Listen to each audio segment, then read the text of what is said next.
And it's kind of the same for everybody, which is you need to like come up with something you want, decide what you will do or give up to get it, and then take action and then get a result. And then if your mind frames that result as a positive thing, then you will come up with another want, come up with another set of things that you will do or give up to get it, and take another action. And you can create a positive loop.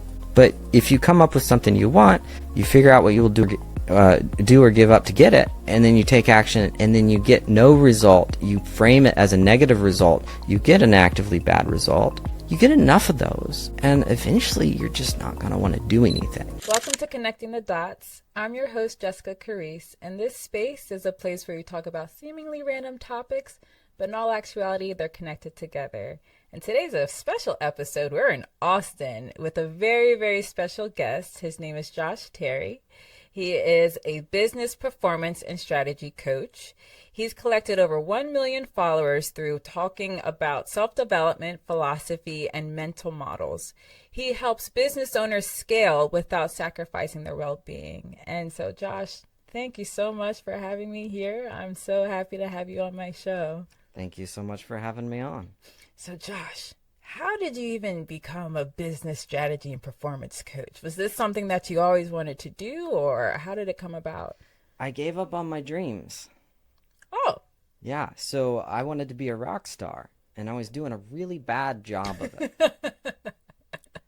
And we can get into more complexity of that, but the essence of it is I found that sometimes when you're super obsessed with something, it actually kind of hampers your progress. And so I started letting go of a little bit of that obsession and building my life into, the best life that I could turn it into. And in the process of doing that, I ended up going viral on social media, and then people started asking me to help them. And I said yes. And so it wasn't so much, I think I should become this, and more people just asking me to help them. And I started doing it. That's how I became a business coach. That's very, very, very, very fascinating, because most business coaches that I run into, they become a business coach because they took a course or something, or they were like, oh, this is the next thing I should do. So you kind of got pulled into it. It's like there was a calling, I guess. People saw the value in you and they reached out to you for you to help them. And so it grew just very, very organically. Yeah, so what I have been through all of my life is a teacher and a communicator. And so I was a music teacher for about 8 years, and just throughout my life, I was always the person who, wanted to help my friends make things work, just help anybody that I knew do better. It's something that I love. I love helping people do better. And that's a natural part of who I am. And yeah, there's a funny expression somebody told me once is, I wish I had the confidence of a 25-year-old life coach. And I'm not that, right? I kind of went through the ringer, and things did not work out for me. And I started to make a life for myself that worked better. And people started asking me how I'd done it, and people started asking me for advice. And then I took the communication skill sets that I developed from that past and just started applying all the lessons that I'd learned to other people in a way that was effective. That's very fascinating. It's very, very fascinating. And there's one piece that you said where you like to help others do better. So in your helping others do better, before you started coaching other people, so I guess while you're on your journey to becoming a rock star, this was occurring, right? Did you ever feel like I'm helping all these people realize their dreams, but what about me? Did you ever feel like that? No. So becoming a business coach, sort of, that part came after the like letting go of the previous dream, right? And so I was a music teacher for a very long time, and I was learning communication abilities. I was learning how to help people develop, and now I often say I help CEOs with the same thing I used to help 9-year-olds because the fundamentals are all the same. Mm-hmm. But it was an amazing test bed for that. And I was not happy at that time. I felt like I wasn't tapping into my potential. Um, but I wasn't, I didn't have that comparison thing going on Yeah. because I wasn't in those circles, Mm. right? Mm-hmm. And so by the time I started to grow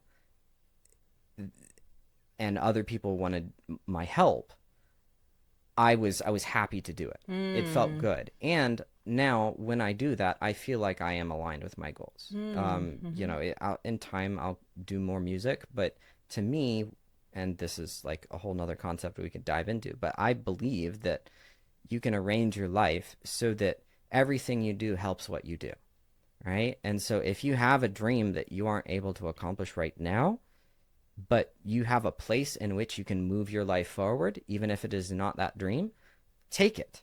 And it will make you a stronger and more capable person. And then in time, that will empower you to enact your dream, Yeah. right? And so that's the way I am now in my life is uh, I love coaching. It's a part of who I am. And also, like, you can have worries and sadnesses about like, oh, am I giving up on like previous things that I cared about? And the way I manage that is I go, no, like, am I less capable of releasing music for other people because I have a million people who follow my what I say? Like, I don't think so. I think that helps, right? Yeah. Yeah. And so learning to think in that perspective of like everything I do will help me move my dreams forward, Hmm. I think is a really empowering way to think. Yeah, no, that's really good. And the reason why I asked that question is because there was a certain point in my life where I kind of was in a position where I felt like I was self-sacrificing a lot, and I was Mm-hmm. pouring into so many people and helping them realize their dreams. But then when I would, sit down with myself at the end of the day, I felt so empty, felt so drained, and I still wasn't reaching my goals. So I'm like, what is going on? I'm helping so many people, but I'm not progressing myself. So that's where that question came from.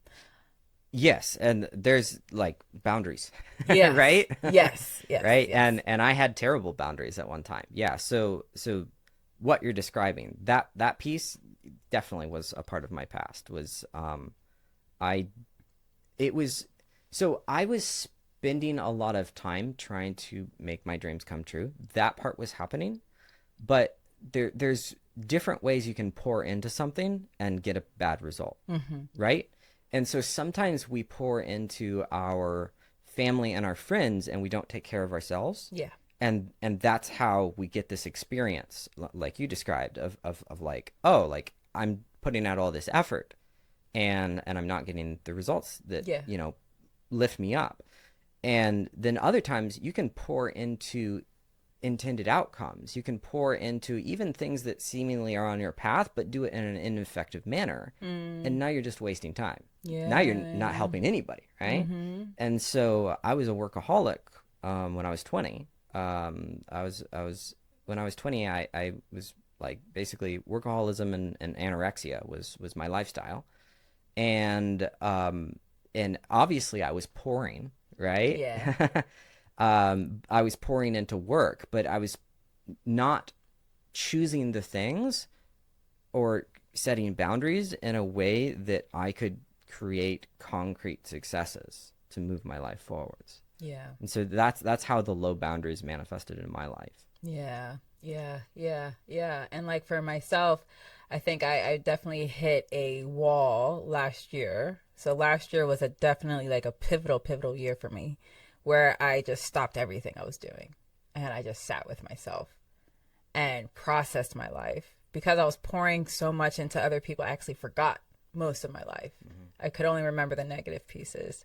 And so I sat with myself and I basically figured out how to re-pour into myself to build myself back up, learn how to establish those boundaries, and develop that super solid foundation where my core is strong. And it's funny because I'm still helping other people, I'm still doing that. But it's like I'm coming from a complete different place where I feel like I have an abundance to share with other people and to pour into other people's life because I still have that core set of, my meditations, prayers, everything like that. So that I'm able to basically be a vessel and do whatever my purpose is to do.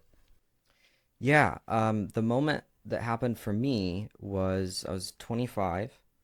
I already had enormous health issues, and Mm. I was living on the poverty line income wise. And one of my closest friends, who was also a roommate, and also someone who spent all this time pouring into others, committed suicide. Mm. And uh, at that time, I was just completely ineffectual in any of the things that I was attempting. I had lots of dreams, and I had lots of things that I was trying to do. I was always a person willing to put forth effort, but it was Mm. very ineffective effort. Mm-hmm. And he was actually one of the most supportive people in my life. Wow. And I kind of had a moment where I was like, okay, well, I could make this wreck me, or I could make this make me, Wow. right? And so that was sort of one of the key points where I decided to change my approach. And the way I changed my approach was, and this goes back to that kind of how I jokingly said, give up on your dreams, Yeah. is I had like my come to Jesus moment, if you will, was, oh, you are not being effective. You have these dreams, and the self-development narratives all say like go for the gold, shoot for the moon, but you've been trying to do that, and you've been getting really, really terrible results, and you can't do that. And I don't mean that in a disempowering, like oh, I could never do that sort of a thing. Yeah. I mean it in a self-love, empowering way of let's face the facts.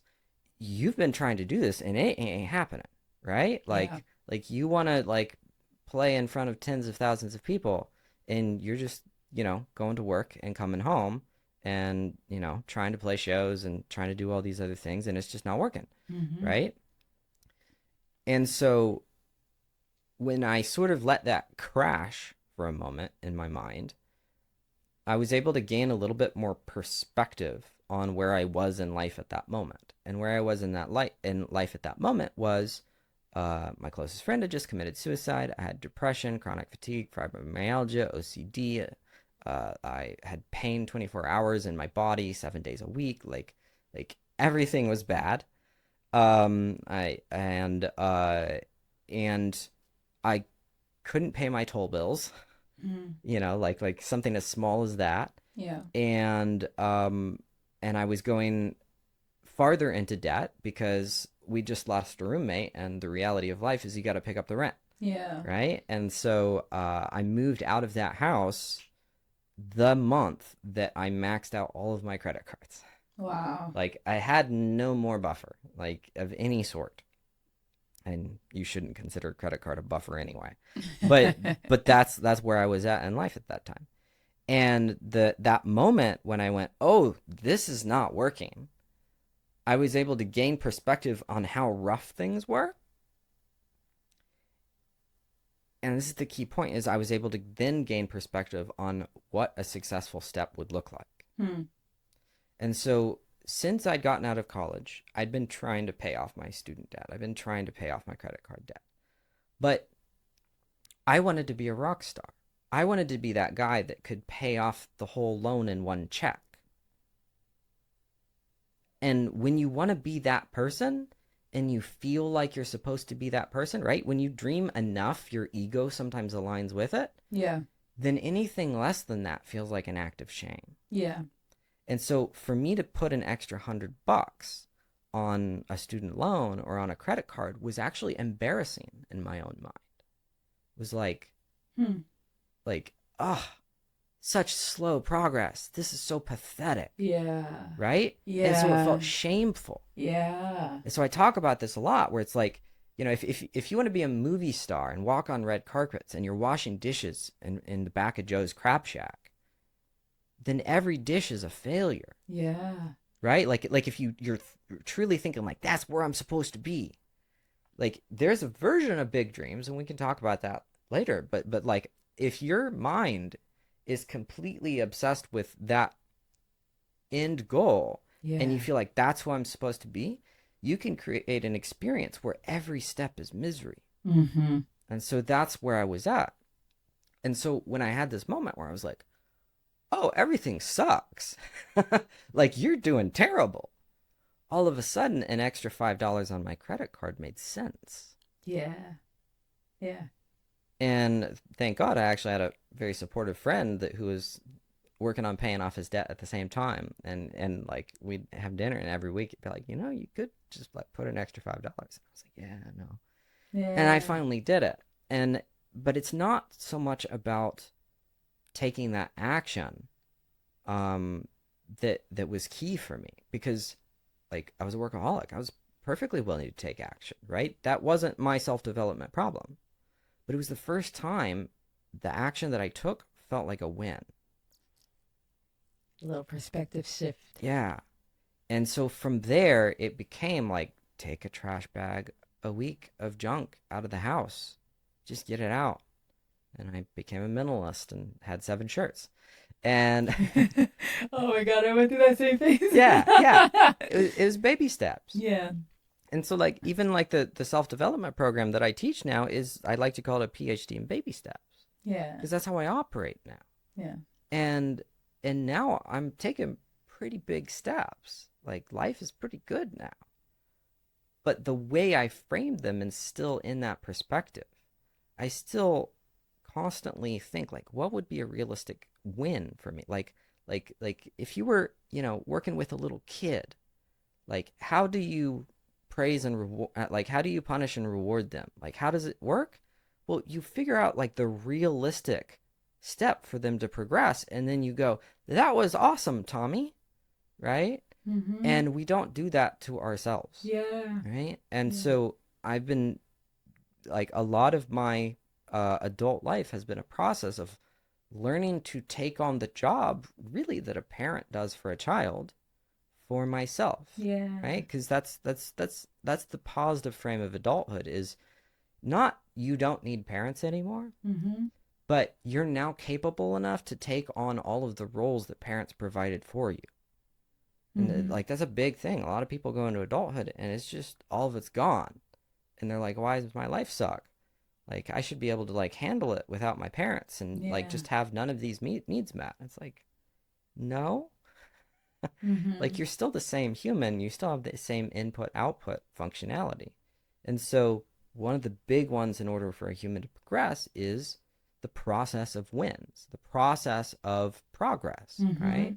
And it's kind of the same for everybody, which is, you need to like come up with something you want, decide what you will do or give up to get it, and then take action and then get a result.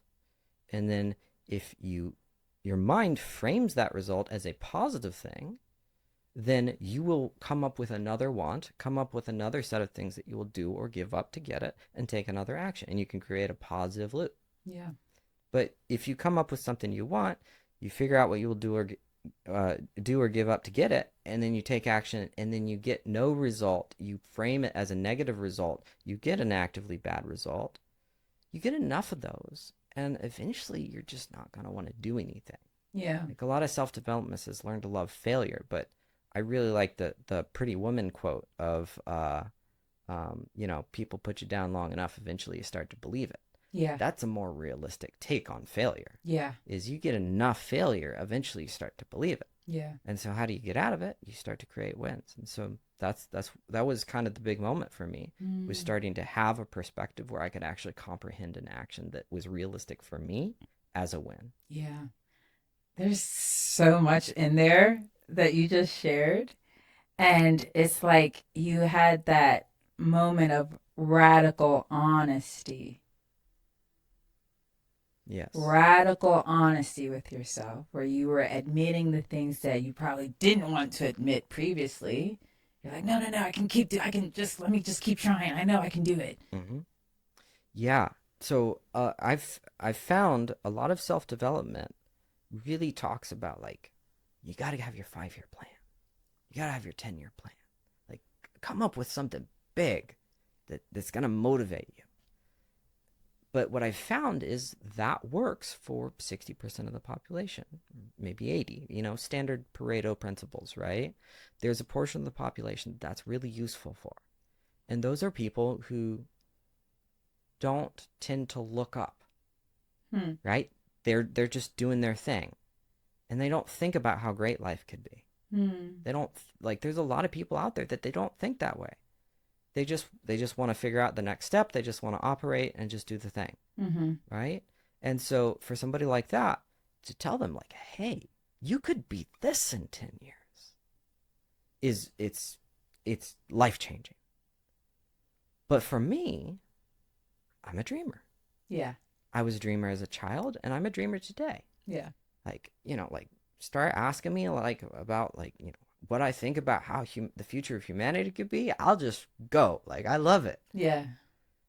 And so I'm naturally prone to live in the future. Same. Yeah, it's like, man, we could be beautiful, Mm-hmm. It could be Mm-hmm. amazing. Yeah. And so for somebody like that to tell them to tell that person to come up with a 10-year plan is redundant. Like, I already got it. I've got 5. Yes. I've got a 10-year plan for you and for you and for you and 3 more for me. Yes, exactly. It's like I got plenty, Yeah, yeah, right? yeah, yeah. Mm-hmm. But I can't move. Yes. I can't move. Yes. Because what do I do today? Exactly. What do I do now? Yes. And so for somebody like that, you need a shift in perspective to say, okay, forget about the plans. Like, we know you could be great. We know you grew up as a talented kid.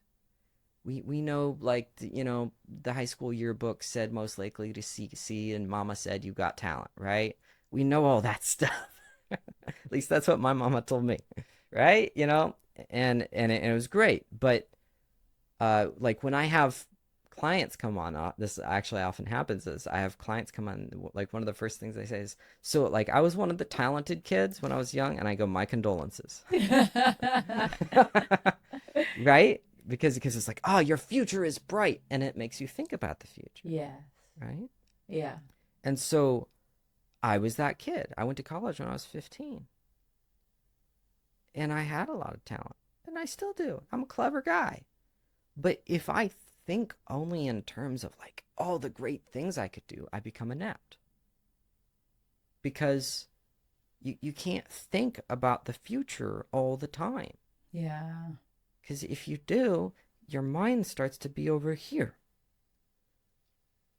And everything here feels false, fake, Yeah. like not right. Yeah. And you none of the steps make any sense. Mm-hmm. And so you have to take time to go like, okay, what's here now in front of me? Yes. Where does my body ache? Let's work on that. Like, oh, that food made me feel terrible. Let's work on that. Mm-hmm. And, oh, like, you're up to your eyeballs in debt. Can you be not up to your eyeballs? Can you be up to your chin in debt? Mm-hmm. Mm-hmm. Something a little bit better. Yeah. And so I've come to love the phrase, the pathetic next best step.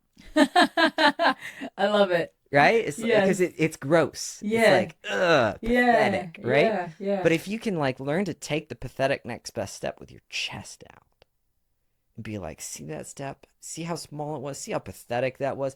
I did it. Yeah. Like that thing there, Mm-hmm. I crushed it. Mm-hmm. Then the next thing feels more crushable. Yeah. Yeah. And I believe in making more of life crushable. Yeah. Yeah. Yeah. Yeah.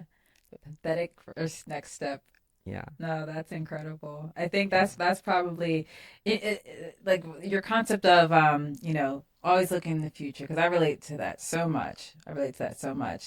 Where like for my childhood, for example, like I was a dreamer and trying to escape because my dad was always like, get good grades in school. I'm like, okay, I'm getting good grades in school. Like I know I'm gonna have this fantastic life in the future. I'm gonna make a lot of money. I'm always looking at the future, but then I had the past weighing me down too. I never took the time to look at what's in front of me right now. And it's like I was always in this constant state of dissonance because it's like, I know that the future is bright. My past is weighing me down. I can't pay attention to what's in front of me right now. Like it's not me. The future is me. you know? And so then when I was finally able to like let go of the past and just trust that my future will come, I had perfectionism, right? Yep. So I was always focused on that outcome. Um, and then I was like, okay, let me not be a perfectionist. Let me really try to enjoy the process. I hated the process. I hated it. Mhm. And I was like, I need my results. I need my A, Yep. you know? And so I'm like, okay, let me figure out how to enjoy the process. And then I was like, okay, it was with my podcast. I was trying to start that up. It was hard. It was very, very hard even trying to start that. There were so many failures, so many terrible videos, everything. But I'm like, okay, let me see what I need to learn from this. Right? And it was like, it felt like such a huge mountain in perspective shift. But then to your point, those little steps, I'm like, okay, start patting yourself in the back. Like, you recorded an episode. Good job, Jess. You know, you did it. Good job. All right, now what's another little step? Good job, you did it. Okay, something went wrong. What do you need to learn from that? And to your point, step number one, step number two, step number three, and I made it a point to share my journey because when I was trying to figure out like how to do all this stuff, there was nothing I could turn to because everything on social media is about it. People who already made it, right? And so I'm like, okay, let me share my journey. Let me share the things I've gone through. Let me share the perspective shifts I've gone through because I wish I had that for myself. So it's like I absolutely love what you're saying, and it's so true, especially for the dreamers. I didn't even realize it was a thing for the dreamers. Like it's yeah. It's like I had just like that aha moment that you mentioned that. Like it's Yeah, it's and by the way, for the people that feel like, oh, patting on yourself on the back, like they get this like gross cheesy feeling in their stomachs. I always like to say like this isn't woo-woo shit. Can I cuss on your oh podcast? yeah, yeah, yeah. Okay, cool. Be This yourself. this isn't woo-woo shit. This is behavioral science. This is basic inputs and outputs, right? And so if every step that you're feeling feels gross or doesn't feel like a success or the idea of patting yourself on the back feels repulsive, we know that your inputs and outputs are fucked up, Mm-hmm. right? Like you can't function when you have no way to input a positive uh, motivational occurrence, right? Yeah. Right? You need a way to obtain positive motivational data, Yeah. right? And so it's just basic behavioral science that like there's work that needs to be done there to learn what a win is. Um, the and the reason why it's a really like easy way to say like this is a big part of how I can tell that like a lot of modern typical self-development narratives don't work for me is if you look at the people that typically like talk about these motivate like a lot of the people that give these motivational speeches, the CEOs that have made it and all that Yeah. stuff. They get on the stage and the first thing they go is I was a rebel. Mm. Like they start to bring their background, Mm-hmm. into the story. And Mm-hmm. that's one of the first things they usually start to say, I was kind of a rebel child. Not Yeah. proud of it, but you know, Yeah. I was so obedient. I was the most rule following child that I knew. Hmm. And these people that like they grow up rebels, they're usually super caught up in the moment, right? That's how they're able to rebel, Ah, that's very right? It's interesting. because they go, I don't feel good now. And Ah, so I don't like that role, yeah. right? And that wasn't how I operated. Hmm. I was told, oh well, if you do this, then you'll get a good reward 10 years later. And I went, okay. And so I was a rule follower. And so for me to listen to the same advice is just not going to work at all. Ah. And so I had to learn to I never had a teenage rebellion. That wasn't a thing. And so I'm going to be rebelling for the next 60 years, hopefully. Um, but I had to learn a different set of lessons than what the mainstream typically teaches. Because though a lot of the mainstream typical lessons were things that were already just naturally ingrained in me, like patience, like learn to be patient. I was patient almost by default, right? Learn to be giving. Like I was giving by default. Like, I like to give. Feels good. Yeah. Like other people don't give, huh? Yeah. That's weird, right? And so I had to learn how to say no. I had to learn how to say pay me. Right? And this is really funny. Good. This is really funny. So you'll notice that CEOs talk about empathy and patience. Yeah. Like really the really loud, brash CEOs always talk about learn how to be a people person. And you'll see that the sales trainers, like the really hard driving, successful sales trainers, they're going to be like, you got to learn how to give value. Become a giving person. Yeah. And other people then go and follow that advice, and they get terrible results. Like, oh, I'm going to try to lead through empathy and be really sweet and loving. Or, oh, I'm just going to try to give value all the time when I'm selling. And the reality is that CEO is the most disagreeable person in his circle. And he was so disagreeable, nothing in his life worked until somebody slammed him upside the head and said, look, you have to learn how to be somewhat kind, or your life, no one's going to ever talk to you. And so his unlock, his key, was discovering that other people have feelings too. Yeah. And so now he preaches empathy because it was his key. But he was a baseline non-empathetic individual. And so if you're a baseline empathetic individual and you listen to his key advice, you're going to wreck yourself. And the salesperson was so selfish that all he did all day long was try to get people to give him stuff for nothing. Like, here's a piece of paper. Can you just like give me 10 grand for it? Like, would that work? And he tries again, like, well, maybe 20 grand, because that's like a higher status offer. Maybe if I like hand him a blank sheet of paper for 20, and then eventually somebody's like, dude, you have to give him something. Because it's a person who's just like so oriented around getting the sale. Yeah. That like it's not even in his comprehension to give. And then he learns and he starts to be a little bit giving in his sales process. And somebody that's a shark like that, who's also willing to give, will just destroy on sales metrics. Yeah.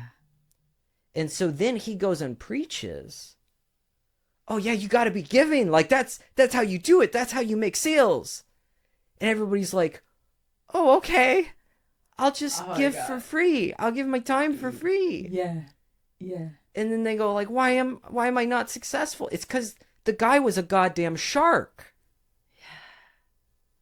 And so I was that person who was like, I was naturally empathetic, naturally giving, and naturally rule following. Yeah. And everybody's like, oh, well, you've got to be empathetic and giving and rule following, and then everything will work out. And I'm looking around, I'm like, my life is miserable. Yeah. And so then I had to learn, oh, other people just naturally just want to take shit from other people all the time. Yeah. And so that's like baked in. Yeah. And so I need at least 20% of myself to say, hey, you have to pay me. Oh my gosh, yes. Because if you call me, my default response is, what's wrong? How can I help? Yes. Because I want your life to be better. Yeah. And so, like, as a result, I just had to learn a different set of lessons. Oh my God, Josh, why I feel like you're talking to me like what the heck? You were talking about words earlier, and you were talking about like how think in like text, or I think in Oh, imagery, yeah. When I was right? a child, I Yeah. thought in written text. Yeah, Yeah. yeah, yeah. And it's funny because I think in imagery, so sometimes it's Hmm. hard for me to articulate my Yes. feelings because that's just a picture in my head. And so it's like the words you're saying right now, you're literally articulating all the different feelings I had in my life. And one thing that's really important that you're highlighting is the impact of context. Hmm. The impact of context. Yes. And like I was the type I read so many self-help books, so many self-development books, and I'm like, okay, like these are my fundamental values that these people are talking about, but I'm not seeing anything happening in my life. Things are staying the same, maybe incremental changes, but you got to take into consideration where that person was coming from and where you're coming from. Yes. Like, that's so overlooked across the board. The context behind the type of advice you're taking from that type of person and how it relates to you. Yeah. What's so common is people are like, okay, what is required in order to achieve given outcome? And they go, okay, I'll go do that. But what I found is people forget that they're one of the variables in the equation. Yes. And so, what action is required for that person to achieve given outcome? Is it the same as you? Yeah. No. Yeah. What is required for a 6 foot tall person to dunk a basketball is different for what is Mm-hmm. required from a 5'7" person to dunk a basketball. The amount of muscular structure is different, Mm-hmm. right? Like would need to take different actions in order to get the same result. Yeah. You are a variable, right? And most people don't take that into context. And so most of the way I work with people is around context and balance, right? So what is, and then what is required based on what is, right? Uh, I'll work with somebody and they'll be like, I'm amazing at sales. I'm just crushing it. And my business is a disaster. And go, okay, well, like you're awesome at making money. Let's look at all the other parts. And of course, their product delivery is terrible, Yeah. right? And like they have no systems in place because they're really good at asking people for money. That's their thing, right? And so for a person like that, you have to go, okay, let's talk about systems, right? And then you get another person and they go, I've built the best product ever and nobody wants to buy it. What's wrong? Hmm. And it's like, you don't know how to ask for money, right? This is a different set of things. And in one case, the person's probably like the product person is probably like super giving and considerate usually, Yeah. right? It's like, well, you need to learn how to be a bit more of a shark, right? And then this person over here who's on the sales end, he might not be inconsiderate, but he just might not operate well in systems oriented frameworks, Mm-hmm. right? And it's like, okay, well, you either need to establish relationships with somebody who's system oriented, or let me walk you through step by step how to implement a system, right? And it's all about balance, right? Like one person needs one thing, another person needs another thing. And this whole like you just run through the same recipe, I mean, it just doesn't really work Yeah. at the higher levels. Like once life starts to get a little bit nuanced, you have to take into context like what your life is. Yeah. Yeah. Yeah. Right? Yeah. At the baseline levels, you can say, look, you need to eat a certain number of calories a day. You need to go to the gym. You need to have some friends that aren't like douchebags, right? Like that's important. Right? And if you don't have that, the recipe is the same for everybody. Just go Yeah. do it. Yeah. Yeah. Yeah. Yeah. Right? But if you're hitting like, 5 million a month in revenue, you've already done all of the basics, generally speaking, and you're already operational and you've already hit success and you've probably pushed some edges in some places, right? Like you've probably already like innovated a touch past what the people around you are doing. Otherwise, you wouldn't be at 5 million a month, Yes. right? And so then no longer can you just take a recipe and say, okay, just do it, right? Like just be what is required, right? Yeah. According to the recipe. And instead, you have to look at reality and say, where is your business now? And then be what is required according to your reality. You still have to be what is required, Mm-hmm. but you have to look at your situation of now and say, like, okay, what's realistic for today? Yeah. Yeah. Yeah. Oh, that's incredible. That's really incredible. It's how I think about strategy. It's how I Yeah. think about diet. Yeah. It's how I think about relationships. Yeah. It's all over the It place. reminds me of so here's my butchering the words, the Maslow hierarchy of needs. Mm-hmm. Yeah, that's what it reminds me of because there's a certain set of things that Yeah. absolutely everybody needs to do. Yeah. Yeah, like there's a really common conversation in self-development of like, are you a unique snowflake or are you not a unique snowflake, right?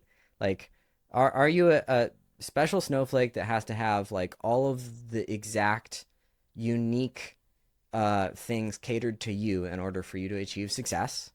Or, dude, suck it up. You're just another person. You just need to do what other people do, and then you'll succeed. And the reality is, really crazy thought here, both, right? Hmm. The reality is, you are a human who has human DNA. Most of the behavioral science inputs and outputs work the same, right? And if you're not willing to do those basic things, you're going to suffer. And then also, every human is unique. They have their own strain, right? They have their own tastes, preferences, strengths, and weaknesses. And that creates the beauty of what humanity is, which is a coherent whole full of unique beauty, right? Like that's humanity, which is Hmm. incredible. And so, okay, like you can identify another person as a person, right? So they're obviously somewhat similar to you, Hmm. but also like that guy's in sales, that guy's in marketing, Yeah. that one chops trees down, Yeah. like everybody's does their own thing.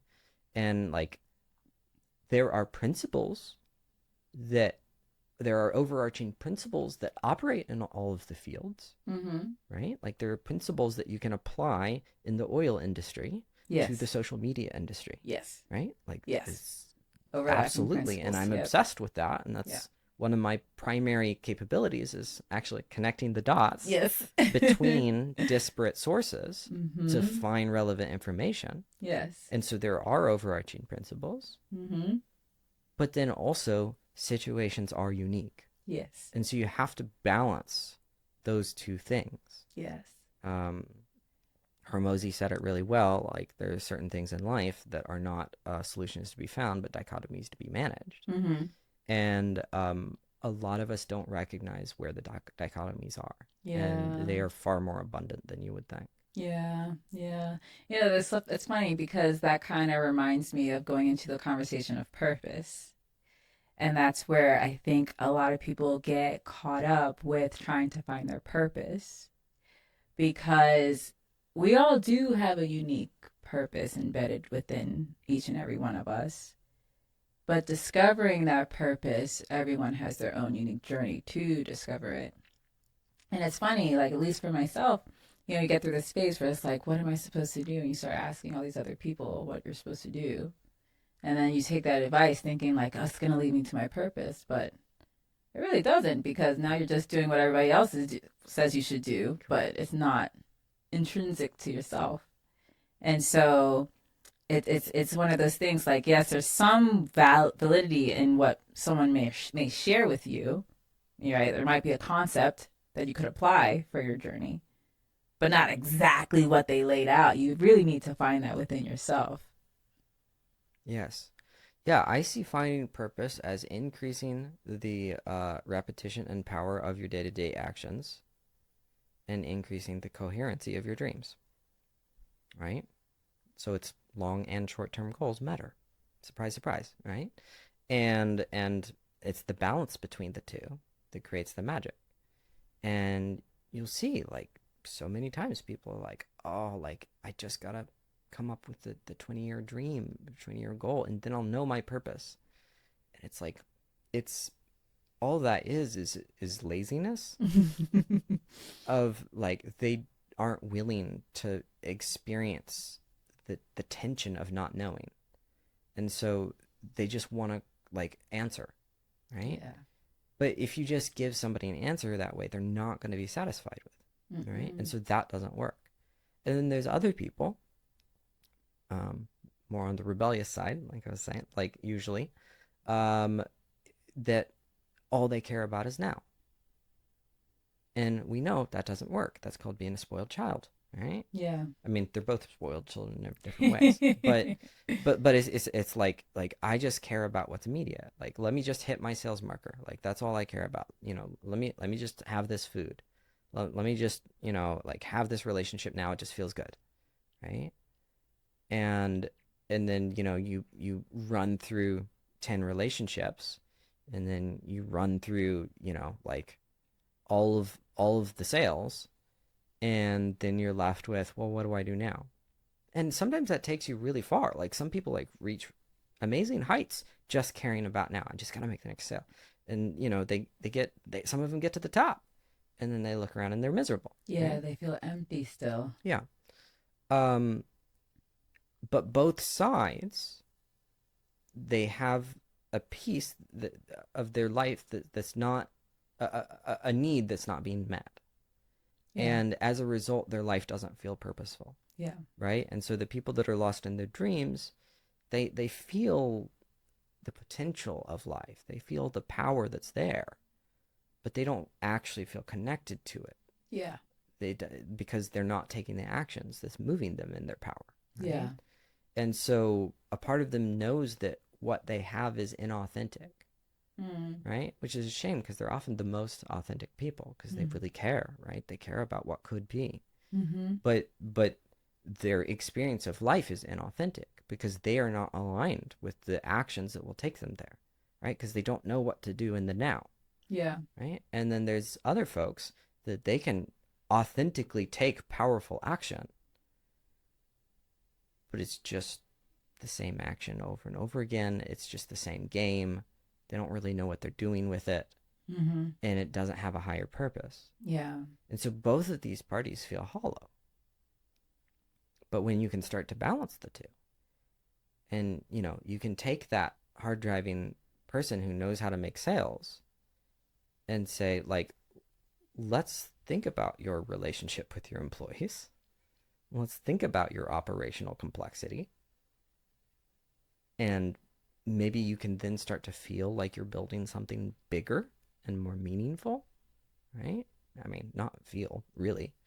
Um, that's a very painful process because it doesn't give them the immediate dopamine hit Yeah. that they like, which is action. Yeah. But it gives them a feeling that their life is more meaningful, a sensation, a reality. Really, it's real because they create more powerful results when they do that. Yeah. And then the person on the other side who's in their dreams, well, they don't get the dopamine hit that they like when you tell them to take action because Mm-hmm. they get the dopamine hit that's in their head of like, oh, that fantasy is so good. I could be so great. You know, that's dopamine hit that they like. Yeah. And so they have to go through a different form of dopamine withdrawal of like, hey, like, you're not doing anything.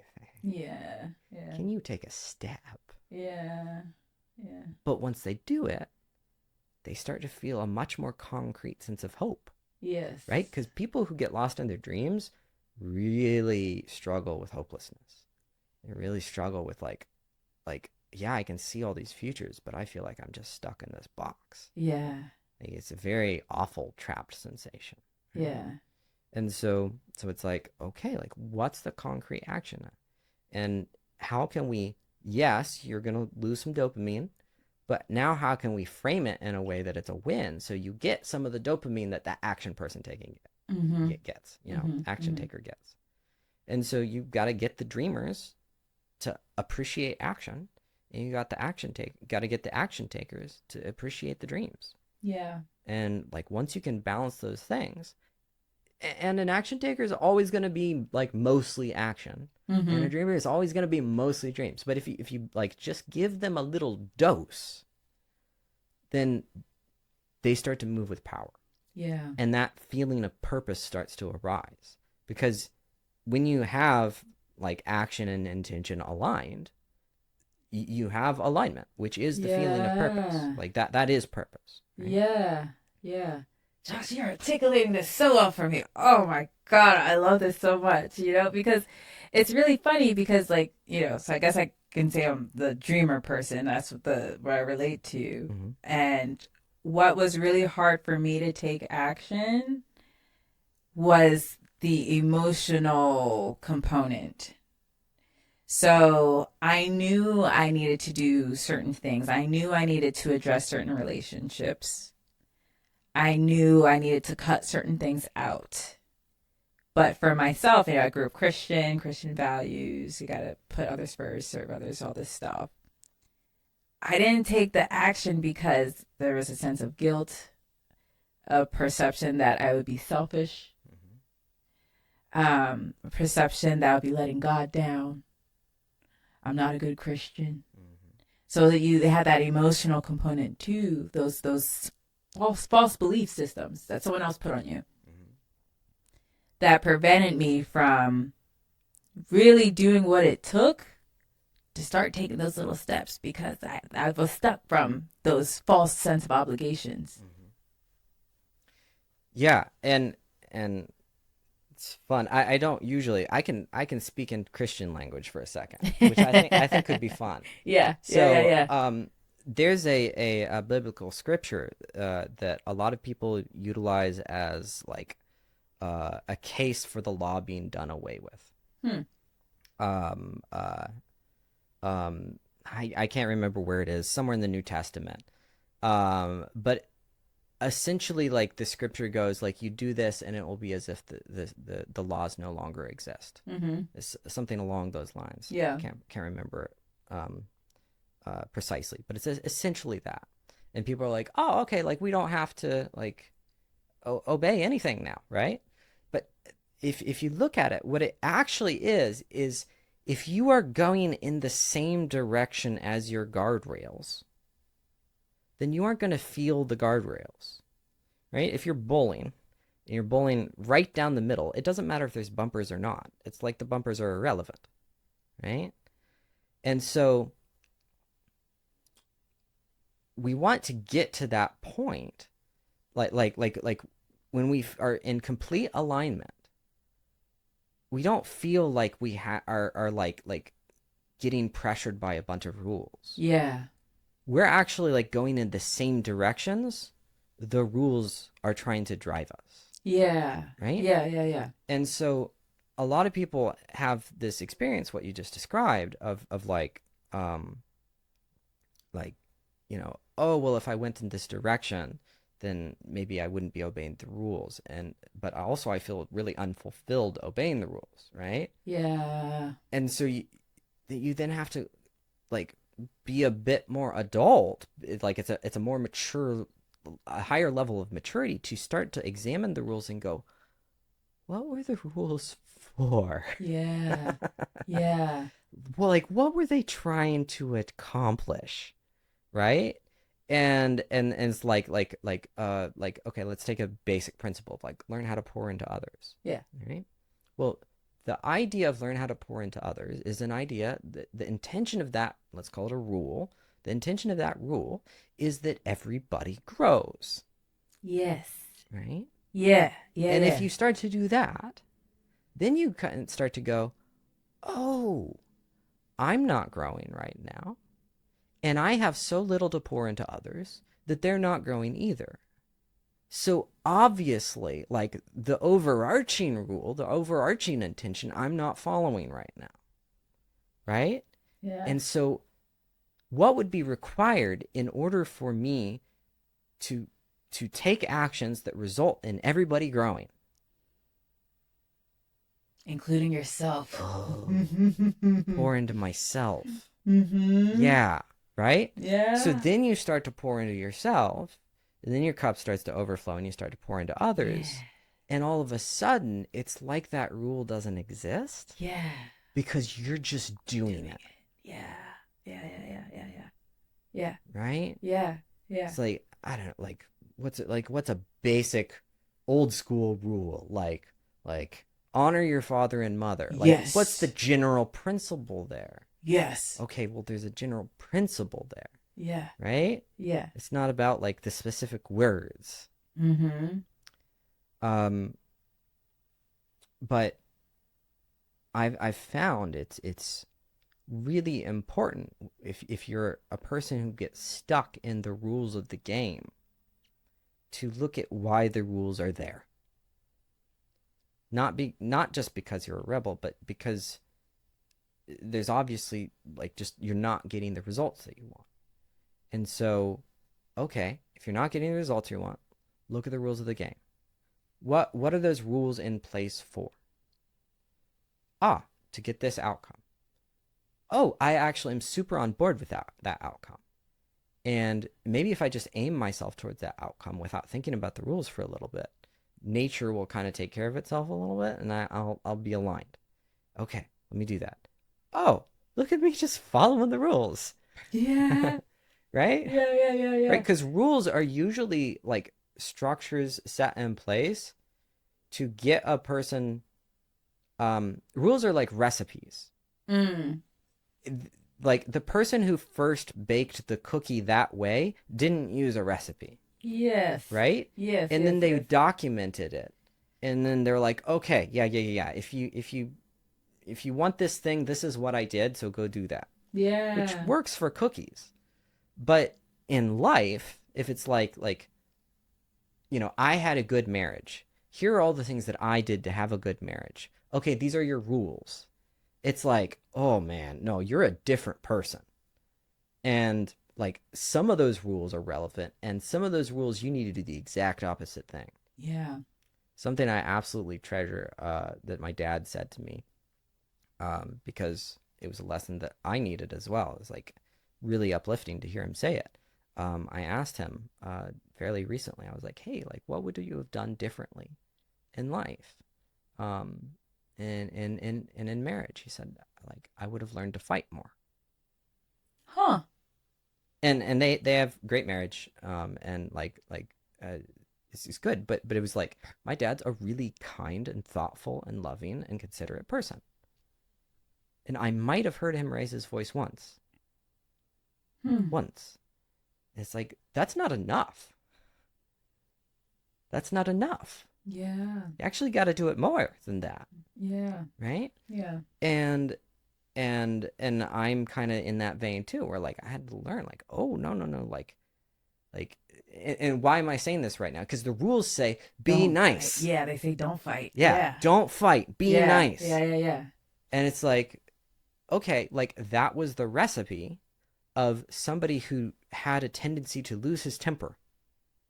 Context. Yeah, right? So that person, those rules work. But if you start to look like, oh, what were the rules for? It's like, oh, if you're an argumentative person and you learn to not fight so much, then you're going to have more Better considered yeah, conversations yeah, and you're going to have better outcomes, yeah. right? Mm-hmm. Okay, awesome. So what was the goal? Better outcomes. It's like, okay, now I'm not fighting and I'm getting worse outcomes. Should I not fight? Mm. No. Like you got to switch it, right? Yeah. Yeah. Yeah. Yeah. Right? And so again, like finding that balance is so important, and understanding the intention behind it. Intention is another important word. Like what is the intention? And all this ties to like a fundamental principle that I really like to talk about. The way I like to frame it is benevolent order enables positive chaos. Okay. So benevolent order enables positive chaos. The idea there is if you put a structural thing in place and a positive non-structural thing occurs, then the structure is good. Mm. So what does this look like in real life? Okay, like I want to be more fit and healthy. So, Sorry. oh, belly rumbling?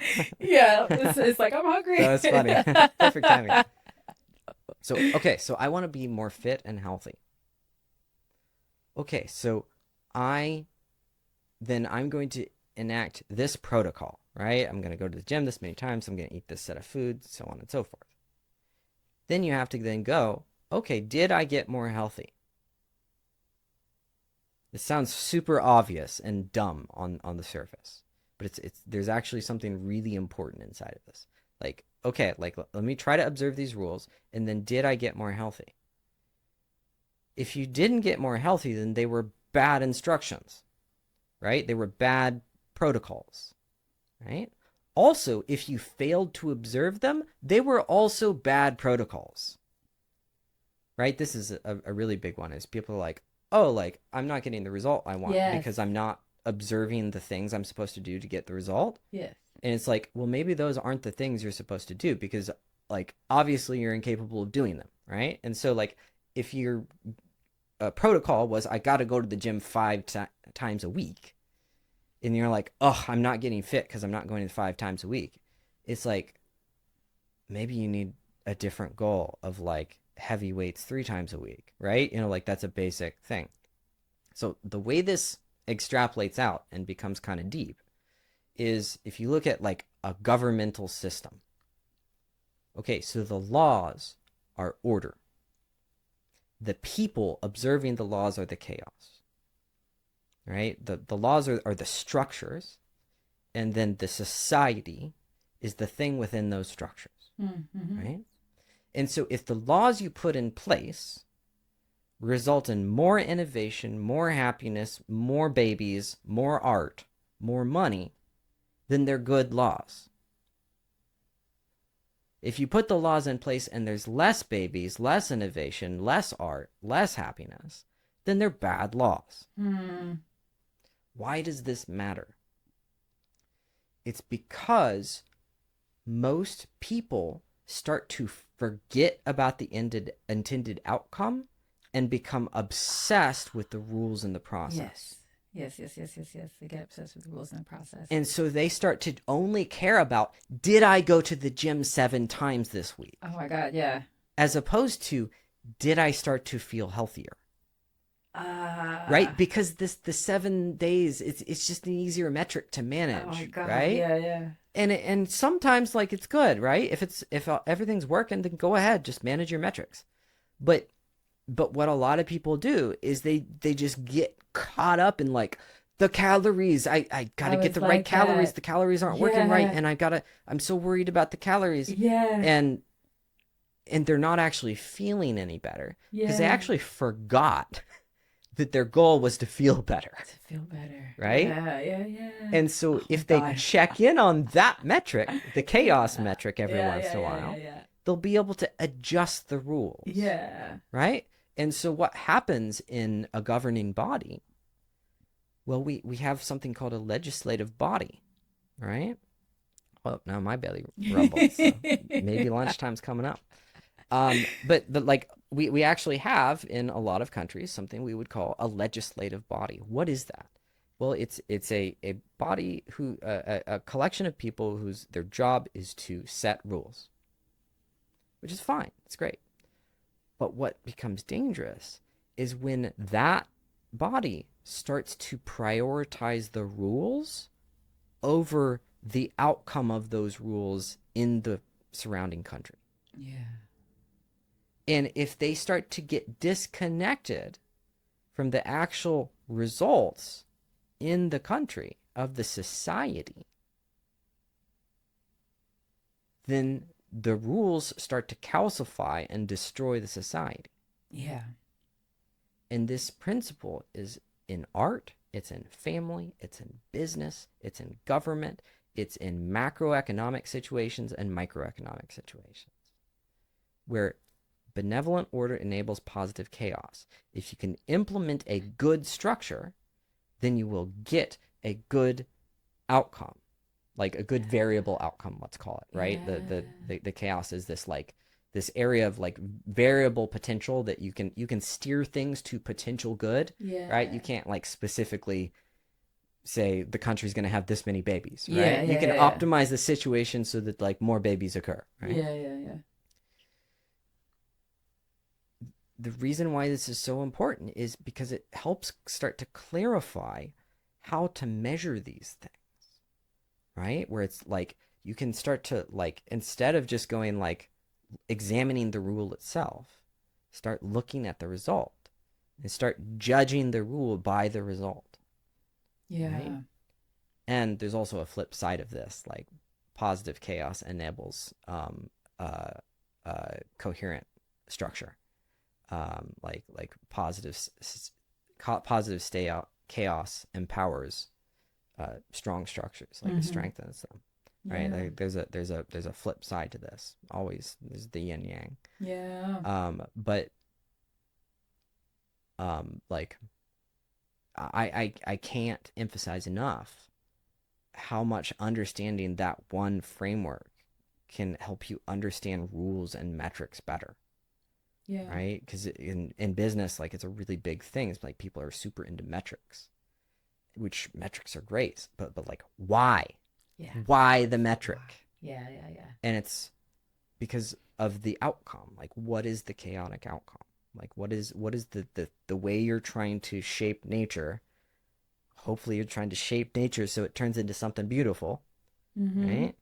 And if those outcomes of the business, the organization, the family, whatever is going poorly, then you've got bad rules, Yeah. right? So I'm very passionate about that concept. I've found it to inform so much of how I operate, how I work with others, how I think about business, and just life in general. Yeah. No, like it's beautiful. It's really, really beautiful. It's very, very beautiful. And I love how you use the example even with health. Mm-hmm. Because I was one of those people where I'm like, I'm counting my calories. I'm working with a nutritionist. Uh-huh. Because there was a phase in my life where I was 30 pounds overweight, like, and I was achy and couldn't sleep, all this stuff. My hair's falling out at 1.2, you know?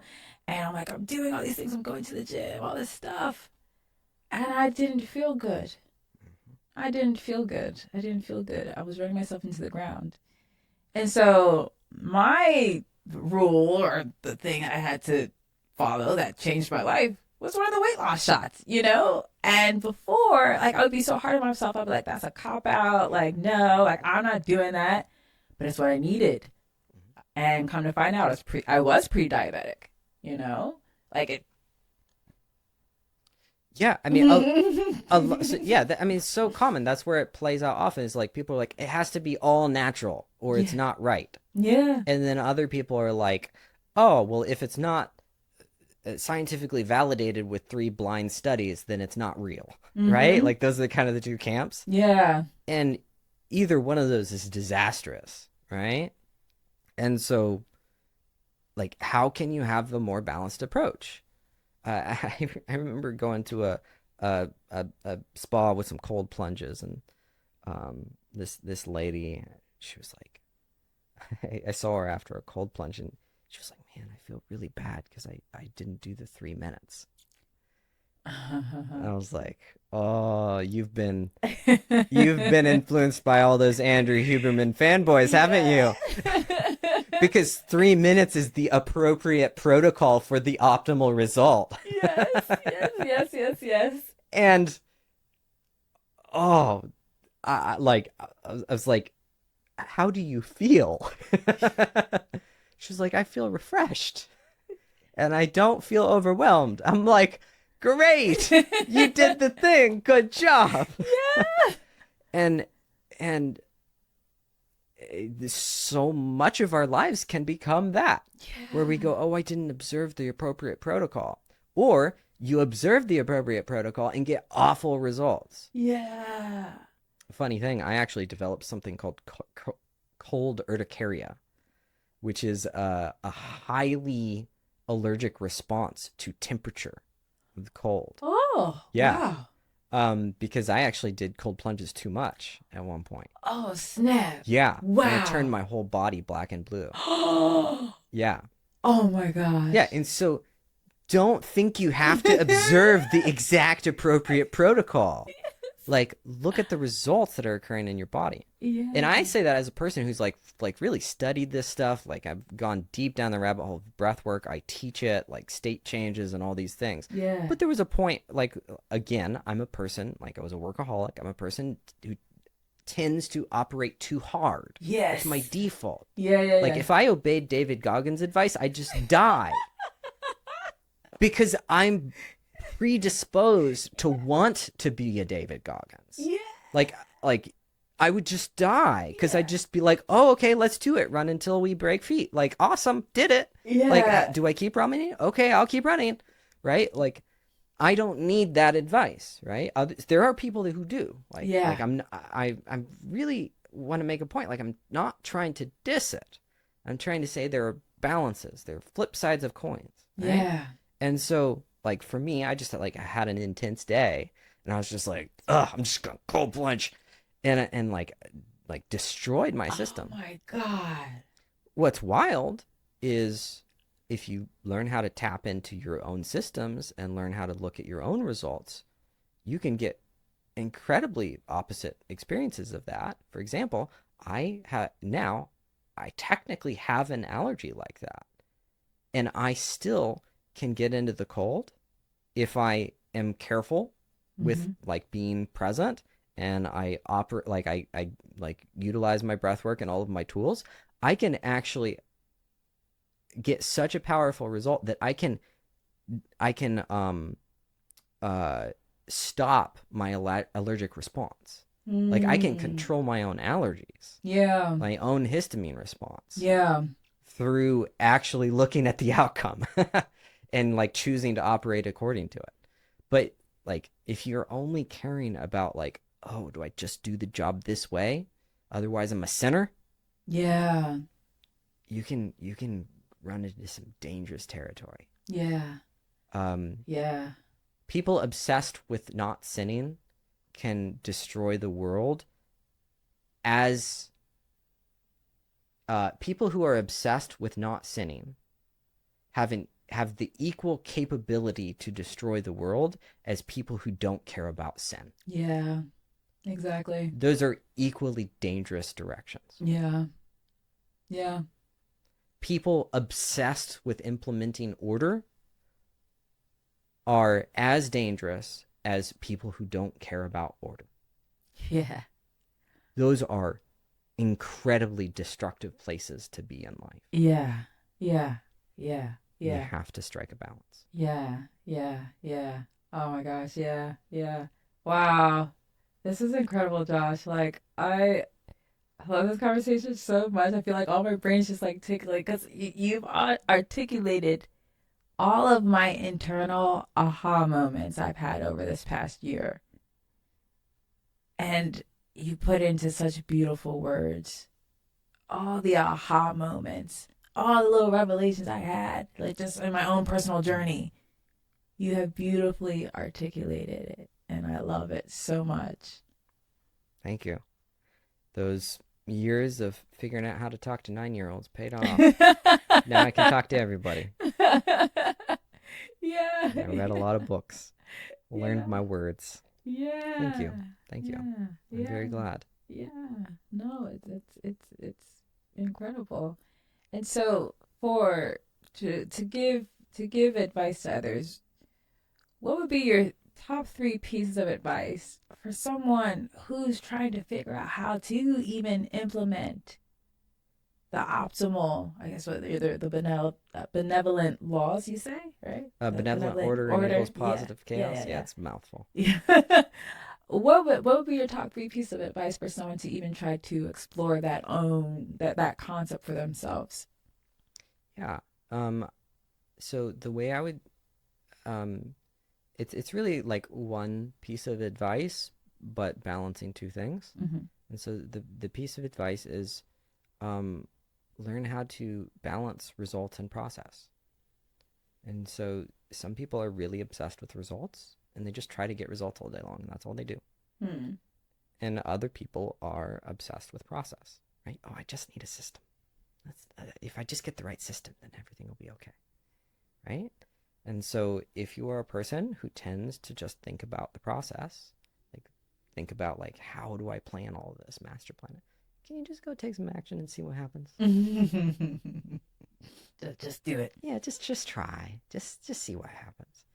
And if you're a person that all you do is take action all day long, could you think about it? Like just a little. Like just take a second, take 5, sit down, before you yell at the next employee. um, yeah, start looking, observing your outcomes and your processes, and start asking yourself, am I thinking about the outcome? Am I trying to get outcomes? And am I thinking about the process? Am I trying to create a good process?